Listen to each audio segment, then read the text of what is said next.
right, chapter 12. Augie and I rode to my house, where I got $25 that Mom had given me for emergency money. She had warned me not to spend it frivolously, so I'd left it in a little pouch in the main compartment of my suitcase, where I wouldn't see it all the time and be tempted. But if this isn't an emergency, I don't know what is, I said to Augie, who totally agreed. I also took a bag of balloons that had been left in one of the drawers in the living room cabinet. Then I opened the refrigerator and held up a package of hot dogs. In case we're too busy today to go hunting or fishing, I asked. Good thinking, said Augie. I grabbed some rolls, too. Then we rode to Cooney's Hardware. My dad was crazy about the place, so we were there a lot. Dad said it was like hardware stores ought to be. Not like Walmart, he said, where you had to buy a plastic wrap package for 100 different size screws when you only needed one, and where nobody knew anything about hardware. We said hi to Mr. Cooney, the owner, or Mr. Cooney, the owner. He looked about 1,000,000 years old and shuffled around the store in felt slippers and baggy pants held up by suspenders. Wooden bins lined the walls, filled with nuts, bolts, nails, hooks, screws, you name it, of every size and shape you could ever want. Rolls of wire and rope leaned against the walls. The middle of the long, narrow room was filled with tables piled high with what looked like randomly assortment of stuff. Some of it was what you'd expect to see, and some of it was weird. All of it was interesting. Check this out, Augie, I said, laughing, holding up a bottle of something called predator pea. Reading the label, I said, it's pea from coyotes and foxes. It keeps deer from eating your bushes. I expected him to laugh too and crack a joke, but instead he said, "Aw, you don't have to buy that stuff. Graham gets hers from a guy we know." That Augie, he wasn't kidding. There were about 100 different questions rushing into my head, beginning with, you actually know a guy who collects pea? Followed by, how the heck does he get it? I pictured a guy with a bottle in his hand sneaking around behind a coyote, waiting for just the right second. I didn't get a chance to ask Augie any more about it because Mr. Cooney shuffled over then and asked if he could help us. I took my scribbled notes from my pocket. We need some of these, I said, pointing to a little sketch I had made. Mr. Cooney nodded. 7/8" screw eyes. How many? I looked at Augie. How much are they? He asked. 3 cents apiece. We'll take 30, said Augie.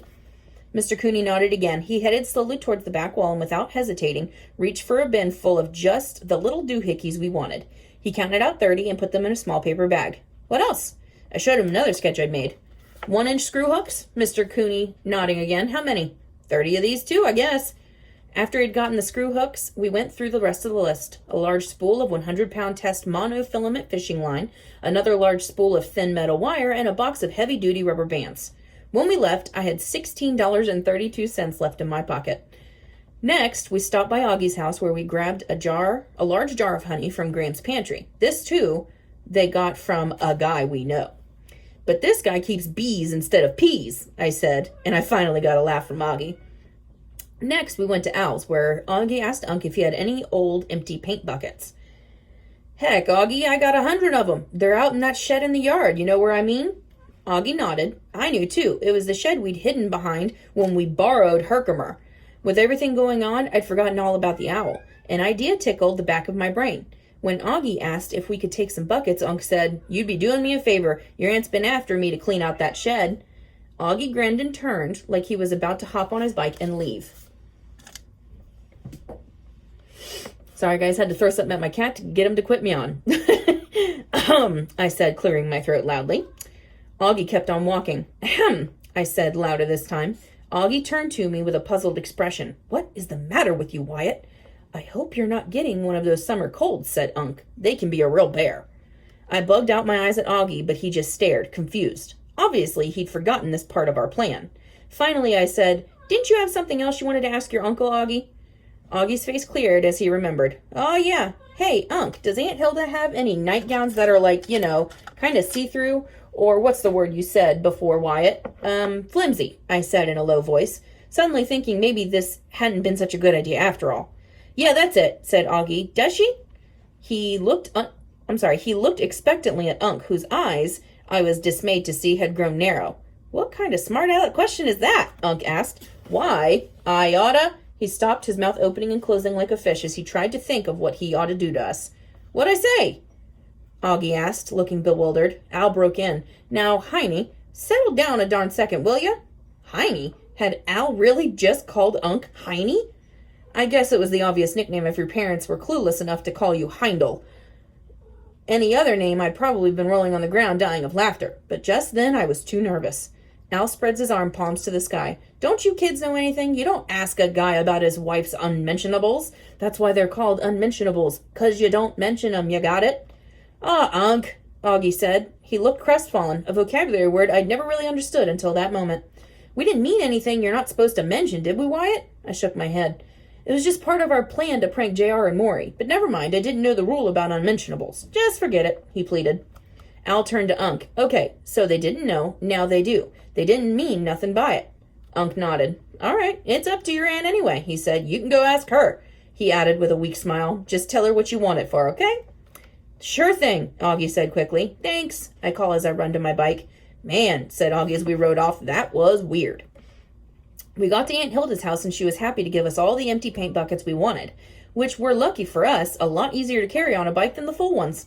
Plus, we each had a cardboard box bungeed on the racks over our rear wheels because of all the stuff we've been hauling back and forth for the fort.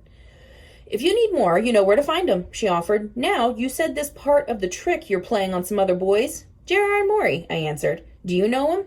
Oh, yes, she said. They're the ones who smash up my nice pumpkin decorations every Halloween. I know the boys. I know that boys will be boys, but that just seems so unnecessary, don't you think? Yes, I do, I said, which is why we were wondering if you could help us out with something else. Why, certainly, said Aunt Hilda. A little sparkle showed in her eyes and she winked. I'd be happy to help you teach those two a lesson, as long as no one's going to get hurt, she added. Oh, no, Augie said. We already decided. No injury, no death, no dismemberment. Aunt Hilda laughed. Well, that's a relief. So what can I do? Carefully, we explained about the nightgown. Aunt Hilda clapped her hands with delight. I have just the thing, she said. Hang on, I'll run and get it. She returned holding up a long white nightgown that was exactly what I'd been picturing. It's kind of sheer, she said, but that's what you're going for, right? It's great, Augie said. Perfect, I agreed. And then I had a thought. Is it, your best, most favorite nightgown or anything? I mean, what if it gets dirty or torn or something? Oh, heavens, said Aunt Hilda. I'm not worried. It's been hanging in my closet for ages. I'd forgotten about it. I can't even remember the last time I've worn it. I think it was getting a little tight on me. Beaming, Augie said, Thanks, Aunt Hilda. Yeah, thanks, I managed to say. We were on our bikes, almost out of sight of the house, when Aunt Hilda came running after us, calling, Boys, no boys. We went back and she had something in her hand, which she held out to me. Her eyes had that mischievous-looking grin. I was thinking you could use this, she said. I looked down at the bottle, which was made of fancy cut glass and had a gold clasp shaped like a swan. The label said Floral Fantasy. It's perfume, Aunt Hilda said. I suddenly remembered a trick we played on my brother. Oh, he was so mad at us, she giggled, remembering. What made me think of it is he was a football player. JR and Maury are on the school team, aren't they? Augie nodded. I thought I saw their pictures in the paper, Aunt Hilda said.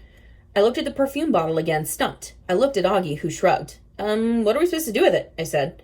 Oh, I'm sure you'd think of something, she said innocently and turned to go. Augie and I stood there speechless. I want a full report afterward, you hear? She said with a laugh. Yes, ma'am, I said. Augie and I made 2 trips out to the woods with all the supplies we'd gathered so far and put them in the fort. Then we took a couple of Unc's buckets and collected black walnuts. Augie told me when they were ripe they fell to the ground, but since they weren't, we had to shimmy up some trees to get them. By then it was dark, so we hung out at the fort cooking hot dogs and talking over the details of the plan. We still need to get Herkimer and Herkimer's head. There was one more big problem to solve. If Gerard was going to be there to watch the operation go down, we were going to have to figure out how to get his mother to let him come with us. And she thought we were rotten boys who had made Gerard cry. All right, end of chapter 12.